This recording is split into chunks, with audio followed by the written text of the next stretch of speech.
అనుకూలము ప్రతికూలము రెండు మాటలు లేవు. మోక్షగుండం విశ్వేశ్వరయ్య గారి గురించి తెలియని వాళ్ళు ఉండరు. మహానుభావుడు. ఆ భారతదేశంలో సాంకేతిక రంగమునందు ఒక మహర్షి సదృశుడు. అటువంటి మోక్షగుండం విశ్వేశ్వరయ్య గారి చరిత్ర మీరు ఎప్పుడన్నా చదివితే తెల్లబోతారు. 13వ ఏట తండ్రి చనిపోయారు. ఆయనకి ఈ సాంకేతిక విద్య ఇంజనీరింగ్ చదువుకోవాలి అని కోరిక. మైసూరులో మేనమామ గారి ఇంటికి వెళ్ళారు. చదువుకోవడానికి, స్కూల్లో చదువుకోవడానికి కూడా డబ్బులు లేవు. చదువుకోవాలి అంతే ఆయన లక్ష్యం. ఆ లక్ష్యం కోసం మోక్షగుండం విశ్వేశ్వరయ్య గారు పడినటువంటి శ్రమ చదివితే అసలు ఇలా ఎలా చేశారనిపిస్తుంది. ప్రతిరోజు తన ఇంటి నుంచి 10 మైళ్ళ దూరం నడిచి ఒక మంత్రి గారి ఇంటికి వెళ్ళి వాళ్ళ పిల్లలకి ట్యూషన్ చెప్పేవారు. మళ్ళీ 10 మైళ్ళు నడిచి ఇంటికి వచ్చేవారు.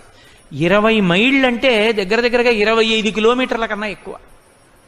అంటే రోజుకి 25 కిలోమీటర్లు నడిచి ఒక పిల్లవాడు, ఇంకా హై స్కూల్ చదువు కూడా చదువుకోని పిల్లవాడు 25 కిలోమీటర్లు ప్రతిరోజు నడిచి మంత్రి గారి పిల్లలకి పాఠం చెప్పి డబ్బు సంపాదించి ఆ డబ్బుతో స్కూల్లో చదువుకుని కష్టపడి తెచ్చుకున్నటువంటి స్కాలర్షిప్తో పూణే ఇంజనీరింగ్ కాలేజ్లో చదువుకుని ప్రపంచ ప్రఖ్యాతమైనటువంటి గోల్డ్ మెడల్ సంపాదించారు. మోక్షగుండం విశ్వేశ్వరయ్య గారు సంపాదించారు అనకండి. ఆయన సంపాదించడంలో లక్ష్యం మీద నిలబడినటువంటి ఆయన దృష్టి అనుకూలము ప్రతికూలము అన్న రెండిటిని విడిచిపెట్టి లక్ష్యమును సాధించుట యందు మనసు ఎప్పుడూ అదే ప్రహృష్టతతో నిలబడిపోయిందంతే. అదే సంతోషం. నేను ఆ లక్ష్యం వైపుకు అడుగులు వేస్తున్న ప్రతి అడుగు రోజు 20 మైళ్ళు నడిచొచ్చినా నేను చదువుకోవడానికి డబ్బు వస్తుంది. ఇప్పుడు నేను చదువుకోగలను. 20 మైళ్ళు నడిచిన పిల్లవాడికి తండ్రి లేడు, తల్లి దగ్గర లేదు, మేనమామ ఇల్లు, పేదరికం, తినడానికి సరియైన తిండి లేదు. ఎంత కష్టపడ్డాడో. నాకు పేరు చెప్పడం ఇష్టం లేదు. ఇప్పటికీ హైదరాబాద్లో ఉన్నారు. మా గోపాలకృష్ణ గారికి తెలుసు బాగా. ఆయన ఇంజనీరింగ్ చదువుకోవాలని కోరిక. ఓసారి ఇంజనీరింగ్ సీట్ వస్తే డబ్బు లేక వదిలేశాడు. రెండవసారి ఇంజనీరింగ్ సీట్ వస్తే అన్నయ్య వదిన పడుకుంటే బయట చిన్న వరండా ఉండేది. నాకు మీరు అన్నం పెట్టినా పెట్టకపోయినా వరండాలో పడుకోవడానికి అవకాశం ఇవ్వండి, ఇంజనీరింగ్ చదువుకుంటానని అడిగాడు. ఉన్నదే ముగ్గురం తిందాన్రా అన్నాడు మహానుభావుడు. వరండాలో పడుకునేవారు. ఒకప్పుడు ఆయన ఇంజనీరింగ్ ఫస్ట్ ఇయర్ చదువుకుంటుంటే స్కూల్లో సర్క్యులర్ వచ్చింది. ఆయనకి సంతోషం, నేను ఇంజనీరింగ్ చదువుకుంటున్నానని. అంత కష్టపడి చదువుకున్నాడు. రేపు ల్యాబొరేటరీ ఉంది, అందరూ బూట్లు వేసుకు రావాలి, ఫలానా రకం షూ వేసుకోవాలి అని. ఎక్కడ కొనుక్కుంటాడు బూట్లు? ప్రిన్సిపాల్ గారి రూమ్ దగ్గరికి వెళ్ళి బయట నించున్నాడు. 6:30 అయిపోయింది, 7 అయిపోయింది, 7:30 అయిపోయింది. వరంగల్ ఇంజనీరింగ్ కాలేజీలో చదువుకున్నాడు ఆయన. 7:30 అయిపోయిన తర్వాత లోపల అందరితో మాట్లాడి ప్రిన్సిపాల్ గారు బయటికి వచ్చారు. బయటకు వచ్చి పిల్లాడిని చూసి ఓయ్ అని పేరు ఉచ్చరించి ఆ పిల్లవాడిని అన్నారు, ఏమి ఇక్కడి నుంచి ఉన్నావు, రాత్రి 7:30 అయినా అన్నారు. అతను, అయ్యా మీరు షూస్ కొనుక్కోమన్నారు రేపటి నుంచి అని వలవల ఏడిచేశాడు. ఆయనకి అర్థమైంది. నీకు డబ్బు లేదా అని అడిగారు. లేదు, అన్నయ్య దగ్గర నేను వరండాలో పడుకుని చదువుకుంటున్నాను అన్నారు. రా కారిక్కో అని షూ కొనిచ్చి పిల్లవాడు హాస్టల్లో అన్నం తినడానికి ఏర్పాటు చేశారు. అదే పిల్లవాడు తరువాతి కాలంలో ఇంజనీరింగ్లో పట్టభద్రుడై ఎనలేని ఖ్యాతి సంపాదించి అదే వరంగల్ ఇంజనీరింగ్ కాలేజీకి చాలా గొప్ప స్థాయిని మార్చి ఉన్నత స్థాయి ఇవ్వవలసి వచ్చినప్పుడు కేంద్ర ప్రభుత్వం తరపున కాలేజీలో ఉన్నటువంటి పరికరాల్ని పరిశీలించడానికి వెళ్ళినటువంటి కమిటీలో మెంబర్గా వెళ్ళాడు ఆయన. అదే కాలేజీ ముందు కారు దిగితే పూలదండ వేసి ప్రిన్సిపాల్ గారు లోపలికి తీసుకెళ్తున్నప్పుడు, గురువుగారు నా కన్నుల వెంట అశ్రుధారలు కారాయండి అని నా దగ్గర కూర్చుని ఒకనాడు చెప్పాడు. లక్ష్యశుద్ధి. నేనిది సాధించాలి. కష్టమా సుఖమా ఒకనాడు నేను అనుకున్నదవుతాను. అప్పటి వరకు నేను ఇలా కష్టపడవలసింది అంతే. సాన పెడితే కానీ వజ్రానికి కాంతి రాదు, పుటం పెడితే కానీ బంగారానికి మెరుపు రాదు. కర్ర లోపల అగ్ని ఉంటుంది, కర్రని కర్రతో రాపాడిస్తే కానీ నిప్పు పైకి పుట్టదు. నీరు భూమిలో ఉంటుంది, భూమిని తవ్వితే తప్ప జలపడదు. లక్ష్యమునందు శుద్ధి లేనివాడు, మనసు అనుకూలమో ప్రతికూలమో అని ఆగిపోయినవాడు కార్యమును సాధించలేడు. ఎక్కడ మనసు సంతోషముతో నిలబడుతుందో వాడికి సుఖ దుఃఖములు లేవు. వాడికి ఇది అనుకూలంగా ఉందని లేదు, ఇది ప్రతికూలంగా ఉందని లేదు. ఆ రెండూ వాడి శరీరానికి అంటితే కదూ, వాడికి ఆ పట్టింపు లోపల పట్టుకుంటే కదూ. ఏది పట్టుకోవాలి? మనస్సు పట్టుకోవాలి. బాగుంది బాగులేదు అన్న రెండు మాటలు పట్టుకోవాల్సింది మనస్సు. ఆ మనస్సు బాగుందన్న దాని మీద లేదు, బాగులేదన్న దాని మీద లేదు. తను దేని మీద దృష్టి పెట్టాలనుకున్నాడో దాని మీదే నిలబడిపోయింది ఆ దృష్టి. ఇక అనుకూలము ప్రతికూలము ఆయనకి ఎలా తెలిసాయి? ఆయనకి తెలియవు. ఆత్మని తెలుసుకోవాలనుకున్నటువంటి భగవాన్ రమణులు అరుణాచలం పాతాళలింగం దగ్గర కూర్చుని తపస్సు చేస్తుంటే తేళ్లు జెర్రులు తొడల కింద పట్టి కురికేస్తే మాంసపు ముక్కలు ఉడిపోయి నెత్తురు కారి అట్టలు కట్టింది. ఆయనకి తెలియలేదు. లక్ష్యశుద్ధి, మనసు అనుకూలము ప్రతికూలము అన్న రెండు మాటల చేత ప్రభావితము కాకుండా నిలబడగలిగితే అటువంటి మనస్సు సంతోషము కలిగిన మనస్సు. అటువంటి మనస్సు సాధించలేదు అన్నది లేదు. అలా కాకుండా ప్రతి చిన్న విషయంలో మనసు యొక్క అనుకూలత, మనసు యొక్క ప్రతికూలత, ఈ రెండిటి దగ్గర ఆగిపోయేటటువంటి స్వభావం ఉన్నవాడు లక్ష్యములు పెద్ద పెద్దవి నోటితో చెప్పగలడేమో కానీ వాడు మాత్రము జీవితంలో ఆ లక్ష్యమును సాధించలేడు. తెల్లవారుజామున 4 గంటలకు అలారం పెడతాడు. 4 గంటలకి లేస్తాను, 4 నుంచి 7 వరకు 3 గంటలు చదివేస్తాను, 3 గంటలంటే గంటకి 25 పేజీలు చొప్పున 75 పేజీలు చదువుతానంటాడు. అలారం కొట్టినప్పుడు దాన్ని ఇలా నొక్కేసి పడుకుని నిద్రపోయి 8 లేస్తాడు. ఎలా సాధిస్తాడు లక్ష్యం? 4 గంటలకి నిద్ర లేవలేని వాడు లక్ష్యాన్ని సాధిస్తాడా? 4 గంటలకి అలారం కొడితే ఉలిక్కిపడి లేచి తన కార్యాన్ని ప్రారంభించిన వాడు, వాడికి ఇంకా నిద్రపోదామని శరీరం కోరినా వెంటనే ఉత్సాహంతో లేచి మొహం కడుక్కుని కూర్చున్నవాడున్నాడే, వాడు కార్యమును సాధిస్తాడు. మహాత్ములెవ్వరూ ఒక రాత్రికి రాత్రి తయారైన వారు కారు. మహాత్ముల జీవితాలు ఇవి పూల పాన్పులు కావు. ఎంతో కష్టపడితే, ఎంతో నలుగుడు పడితే వాళ్ళు మాత్రమే మహాత్ములు కాగలరు. లేనివారు మహాత్ములు కాలేరు. ఓర్చగలగాలి. ఓర్చడంలో ఏదో కష్టపడిపోతున్నానన్న భావన కాకుండా నీ లక్ష్యమేదో ఆ లక్ష్యమునందు నువ్వు నడుస్తున్నప్పుడు నీకు దానిలో మనసు ప్రహృష్టమై ఉండగలగాలి. అలా ఉండగలిగితే నీవు నీ లక్ష్యమును సాధించగలవు. నీకు సుఖము దుఃఖము అన్న రెండు లేవు. అలా కానంత కాలము అది దుఃఖమే. అనుకూలంగా ఉన్నా దుఃఖమే, ఎందుకంటే అది ఎక్కడ పోతుందో అని బెంగ. ప్రతికూలంగా ఉన్నా భయమే, ఎందుకంటే దానికి వాడు తట్టుకోలేడు. కాబట్టి దుఃఖం ఏది? కిం దుఃఖం? అసంతోష. సంతోషముగా ఉండలేకపోవడమే దుఃఖము. ఇది శంకరాచార్యుల వారి యొక్క ప్రతిపాదన. ఈ ప్రతిపాదన అర్థం చేసుకున్న నాడు వ్యక్తి మనసుకి తాను లొంగడం కాదు, ఆగి వెనక్కి తిరిగి చూసి మనసుకి శిక్షణ ఇవ్వగలిగిన స్థితికి వస్తాడు. నోర్మోయ్, లక్ష్యమును సాధించవలసిందే. వ్యాపారస్తుడు తనకు అత్యంత ప్రీతిపాత్రమైన ధనాన్ని తీసి పెట్టుబడి పెట్టి వ్యాపారం చేసి డబ్బు సంపాదిస్తాడు. నీకత్యంత ప్రీతిపాత్రమైన శరీరము ఖేదపడుతున్నా పరమేశ్వరుణ్ణి చేరడానికి నువ్వు ఖేదం అనుభవించవలసిందే. ఇందులో అనుకూలము ప్రతికూలము రెండు మాటలు కుదరవు. ఈశ్వర ధ్యానమునందు అలా కూర్చుంటానంతే. నొప్పెట్ని కాళ్ళు, తిమ్మిరి లెక్కని, ఊడిపోని చర్మం, ఏమైపోని ఆ లక్ష్యం అంతే. దాచి దీన్ని జాగ్రత్త చేస్తే ఉంటుందా? ఒకనాడు దోషుడు బూడిద. అది కాకముందు నిన్ను ఎలా వాడాలో అలా వాడతాను. లక్ష్యమునందు నువ్వు నిలబడగలిగితే నీకు అనుకూలము ప్రతికూలము లేవు, సంతోషముగానే ఉన్నావు. నీకు సంతోషము లేదు, దుఃఖమున్నది ఎప్పుడు? నీ మనసుకి సంతోషము లేనప్పుడు. అంటే అది ఆ స్థితి యందు నిలబడలేకపోతే దుఃఖమే. ఏది జారుతున్నా దుఃఖంగా ఉంటుంది, ఏదన్నా నీకు అనుకూలంగా అనిపించింది వచ్చినా అది పోతుంది.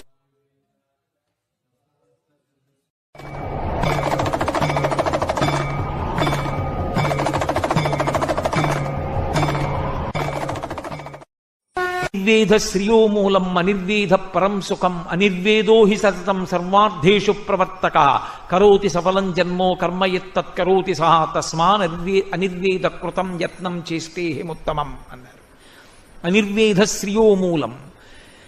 నిర్వేదమును పొందకుండా సంతోషముగా మనసుని నిలబెట్టగలిగిన వాడెవరో, అనుకూల ప్రతికూలములను లెక్కలోకి పెట్టుకోకుండా దృష్టిని కేవలము ఏ కార్యమును సాధించాలనుకుంటున్నాడో దాని మీదే పెట్టిన వాడెవరో, మనసుని ఎప్పుడూ సంతోషముగా ఉంచగలిగిన వాడెవరో అది ఏ సమస్త సౌఖ్యములకు హేతువు, కార్య సాధనకు హేతు అదే.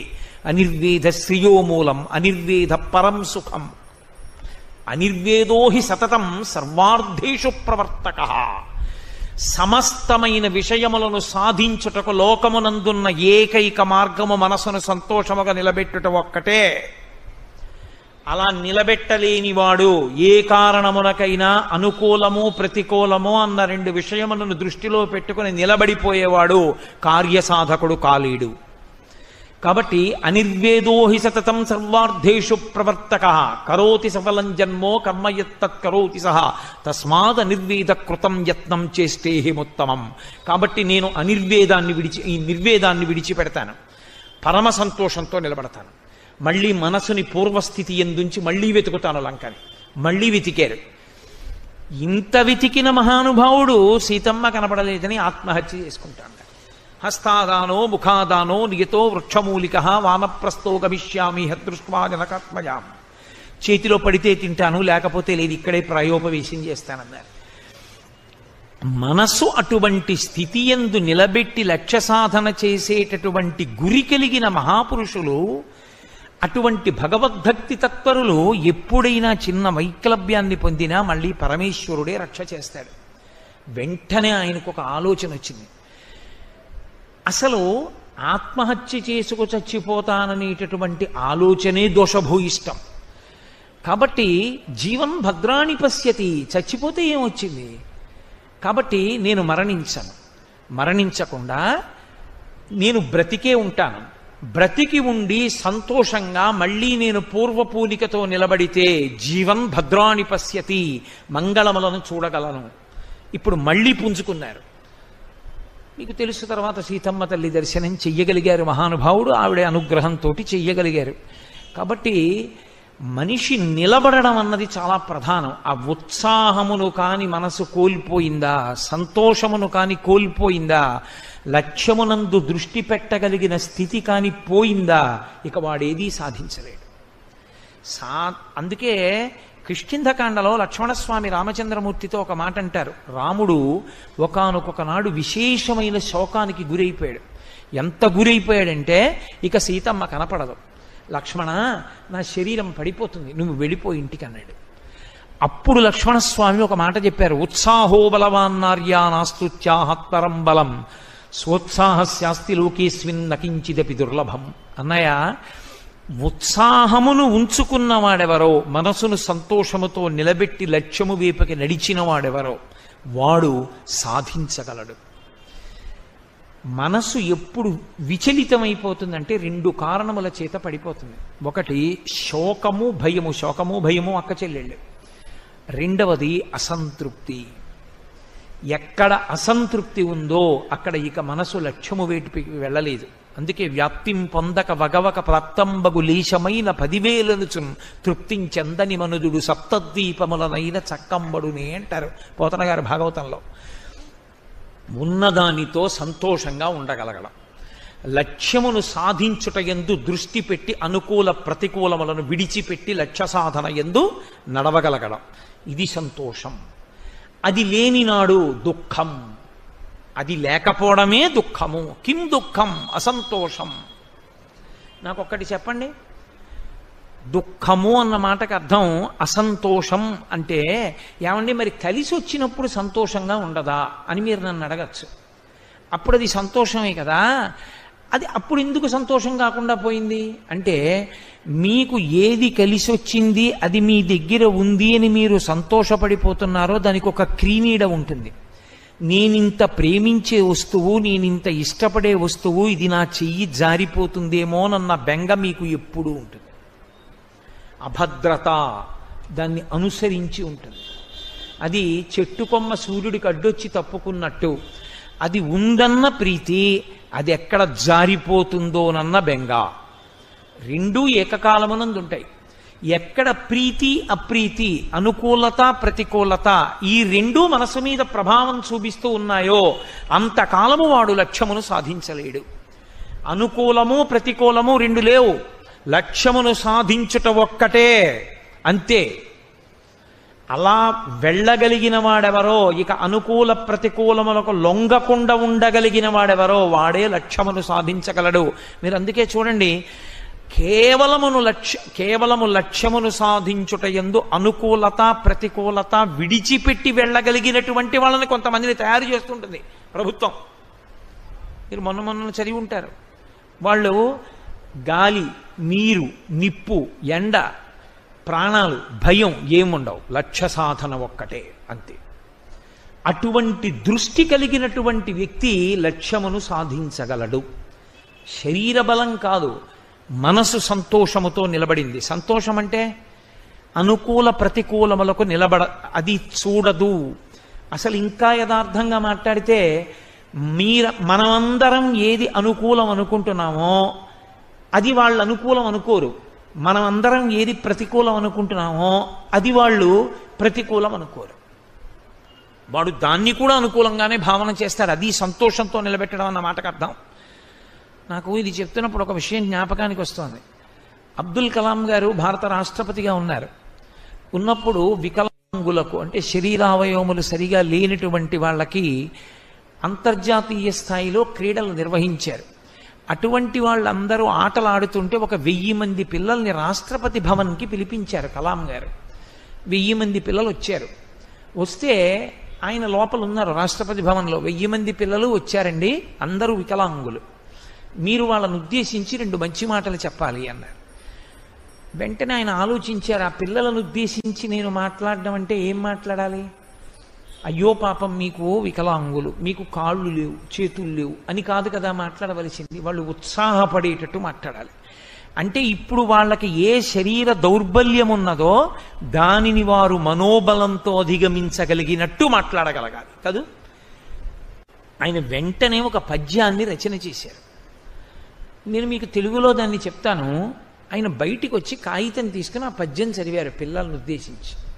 అందులో ఆయన అన్నారు, మీలో చాలామందికి శరీరావయవములు సరిగా లేవు, కానీ మనందరం పరమేశ్వరుని బిడ్డలం. మీకు అవయవములు కొంతమందికి ఉండవలసిన అవయవములు ఉండవలసిన రీతిలో మీలో అందరికీ ఉండకపోవచ్చు. సామాన్య మనుష్యునికి ఏ అవయవములు ఉంటాయో అందులో ఒక్కొక్క అవయవము మీలో ఒక్కొక్కరికి ఒక్కొక్కటి లోపం. ఒకడికి కాలు లేదు, ఒకడికి చెయ్యి లేదు అలా. కానీ మీ అందరికీ ఉన్నది మాత్రం ఒకటి ఉంది. అదే వజ్ర సదృశమైన మనస్సు, మొక్కవోని మనస్సు, నిరుత్సాహమును పొందని మనస్సు, ఎప్పుడూ సంతోషముతో ఉండగలిగిన మనస్సు. మీ మనస్సుకి ఆలంబనము కూడా ఒకటి ఉంది. ఏమిటో తెలుసా? అనుకూలముగా కాని ప్రతికూలముగా కాని ఉండగలిగిన పరమేశ్వరుడు అనుకూలమై మీకున్నాడు, కాబట్టి మీకు బెంగలేదు అన్నారు. ఈ మాట ఆయన పద్య రూపంలో చదివారు వాళ్ళని ఉత్సాహపరచడానికి. చాలా గొప్ప సందేశం. ఆయన చదివితే ఒక కాళ్ళు లేవు ఒక పిల్లాడికి, ఎక్కడి వరకు కాళ్ళు లేవు. ఇరాన్కి చెందినటువంటి పిల్లవాడు డేకుతూ కలాం గారి దగ్గరికి వచ్చి ఓ కాగితం అందించాడు. ఆయన వంగి ఆ కాగితం అందుకుని చదివారు. అది పర్షియన్ భాషలో. ఈయన ఓ పద్యం చెప్తే అతను వెంటనే ఓ పద్యం రాశాడు. ఆయన తీసి చదివి ఆ పిల్లవాడి వంక చూశారు. ఆయన చెప్పుకున్నారు, నా జీవితంలో నేను ఆ సందర్భాన్ని మరిచిపోలేను అని చెప్పారు. అతను పర్షియన్ భాషలో రాసిన కవిత్వం ఏమిటంటే, నాకు కాళ్ళు లేవు, నా మనసు నాతో అంది, నువ్వు ఏడవకు కాళ్ళు లేవని, నీకు ఒక అద్భుతమైన అవకాశం ఉంది. ఎవరి ముందు మహారాజులే వచ్చినా మోకరిల్లవలసిన అవసరం నీకు లేదు. కాబట్టి నేను ఎంతో సంతోషిస్తున్నాను, ఆ స్థితి నాకొక్కడికే ఉంది అని రాశాడు. కలాం గారి కళ్ళ నీళ్ళు వచ్చాయి. అబ్బా, అందరూ కాళ్ళు లేవంటారు, కానీ అతను కాళ్ళు లేవనలేదు, ఒకరి ముందు మోకరిల్లవలసిన అవసరం లేదు నాకు, అందుకని పరమేశ్వరుడు పెట్టలేదన్నాడు. ఏమి భావన! ఆ సుసంపన్నమైన భావన చేత అతను తన శరీర వైక్లభ్యాన్ని అధిగమించాడు. ఒక్కొక్క మహాపురుషుడు ఎక్కడ తయారవుతాడంటే, మనము ప్రతికూలము అనుకున్న దానిలో శాశ్వతమైనటువంటి వ్యవస్థని దిద్ది తయారవుతాడు. మహాత్ముడిగా గాంధీ ఎప్పుడు అవతరించారు? ఫస్ట్ క్లాస్ కంపార్ట్మెంట్ టికెట్ కొనుక్కుని ట్రైన్లో వెళ్ళిపోతున్నప్పుడు సౌత్ ఆఫ్రికాలో ఎవరో ఒక తెల్లటివాడు లోపలికెక్కి ఈ నల్లటివాడు కూర్చుంటే ఫస్ట్ క్లాస్లో నేను కూర్చోనన్నంత మాత్రం చేత తెల్లవాళ్ళు వచ్చి నాకు టికెట్ ఉంది నేను కూర్చుంటానని వాదిస్తున్నటువంటి గాంధీ గారిని ప్లాట్ఫామ్ మీదకి తోసేసి ఆయన యొక్క పెట్లన్నీ విసిరి పారేశారు. విసిరి పారేస్తే ఆయన ప్లాట్ఫామ్ మీద పెట్లు తీసుకుని వేచి ఉండు గదిలోకి వెళ్ళిపోయారు, వెయిటింగ్ రూమ్లోకి వెళ్ళిపోతే ఆయనకి విపరీతమైన చలేసింది. ఆయన కోటు తీసి వేసుకోలేదు పెట్లోంచి. ఎందుకు వేసుకోలేదో తెలుసా? ఇవాళ నాకు చలేస్తే నేను పెట్టి తీసి కోటు వేసుకుంటాను, కానీ కోటు వేసుకుంటున్నప్పుడు కూడా నన్ను అవమానకరంగా మాట్లాడేవాళ్ళు ఉండొచ్చు. ఇప్పుడు శాశ్వతంగా ఈ సమస్యకు ఒక పరిష్కారము లభించాలి. అందరూ ఏది నాకు అవమానము జరిగినది అనుకుంటున్నారో అందులోంచే ఒక కొత్త శకం ప్రారంభం కావాలన్నారు. అంతే. ఆయన సత్యాగ్రహ సిద్ధాంతం, అహింసా పోరాటం అక్కడ ప్రారంభమయ్యాయి.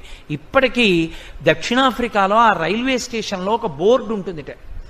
ఇక్కడే మహాత్మా గాంధీ ఆఫ్ ఇండియా వెళ్ళిపోతున్నప్పుడు ఆయన లగేజ్ని ఫస్ట్ క్లాస్ టికెట్ ఉన్నా విసిరేశారు అని వెయిటింగ్ రూమ్ వైపు బాణం గుర్తు పెట్టి ఇక్కడే గాంధీజీ కూర్చుని ఆలోచించి వర్ణ వివక్షకి వ్యతిరేకంగా పోరాటం ప్రారంభించారు.